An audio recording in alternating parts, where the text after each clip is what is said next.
एउटा कुरा भन्छु, मैले फेरि भन्छु, मान्छे कसैले झरझामले गर्नु हुँदैन। कोही हाँसेर बोल्छ, कोही रिसाएर बोल्छ, कोही ठिक्क रूपले बोल्छ होइन, कोही राम्रोसँग बोल्छ, कोही राम्रोसँग गीत गाउँछ, कोही राम्रोसँग डान्स गर्छ, कोही राम्रोसँग कविता लेख्छ। आफ्नो खुबी हुन्छ, हरेकमा खुबी हुन्छ। मसँग पनि कुनै खुबी होला, तपाईँहरूसँग पनि कुनै खुबी होला। त्यो कारणले गर्दा म त कसैले जज पनि गर्दैन होइन। कोही खुसी रूपले घुमिरहेछ, हाँसिरहेछ भने त्यो म तिनीहरूको जलन पनि राख्दैन। बिचरा उनीहरू खुसी हुनुहुन्छ बिचरा। आफ्नो हामी मान्छे भएर जन्मेपछि कुनै न कुनै समस्या त छ नि। हामीलाई आफू काम गर्नुपर्छ, खानुपर्छ, के सबैको व्यवस्था गर्नुपर्छ है। हो कि होइन ल भन्नुहोस् त।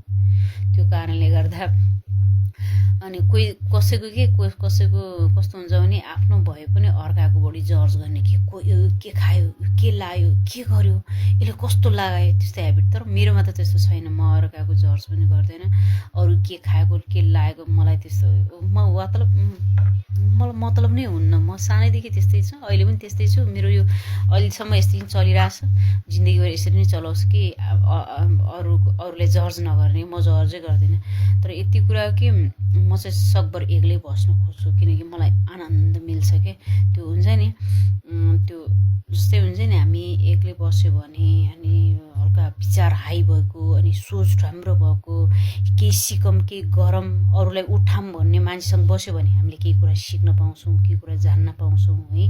त्यो अर्काको त्यो खिल्ली उडाउने, अर्काको कुरा गरेर गलल्ल हाँस्ने है, अनि अर्काको के अरे गसिप गर्ने मान्छेसँग बस्यो भने हाम्रो दिमाग पनि त्यस्तै सिक्छ के। दिमाग त हुने मान्छेको दिमाग। म त त्यो कारणले गर्दा धेरै चिज सुन्नबाट बहुत बच्छु। युट्युबमा सत्सङ्गहरू सुन्छु, अनि कुनै प्रकास्टहरू हाई मेहनत गरेको, सङ्घर्ष गरेको मान्छेहरूको सुन्छु है। म त त्यही हो हेर्नु। म आफू पनि होइन अहिले यहाँसम्म पुगेछु होइन। म जति सक्दो मान्छेलाई आफूले जानेको केही कुरा सजेस्ट दिइदिन्छु होइन। अब सबैसँग त्यति भेट त हुन्न होइन। कसैले माया गर्छु, कसैले सम्मान गर्छु भने म देखाउनै सक्दैन के। मेरो बाबा मम्मीसँग अहिले लगभग कति 2 महिना जति भयो कलमा कुरै नभएको। बाबाले भन्छ त हामीलाई कलै गर्दैन। तर मेरो मनभित्र हुन्छ क्या माया, असाध्यै हुन्छ कि। मेरो दाइले म असाध्यै माया गर्छु, असाध्यै के। मेरो दाइले अति धेरै मलाई माया गरेर मलाई पढाउनु भएको। मेरो दाइले मेरो लागि मलाई कति खाना, मेरो पढ्ने कोठामै पुर्याउनु हुन्थ्यो। म पछि मेरो पहिलाको कुरा सम्झ्यो भने मेरो आँखाबाट आउँछ होला। तर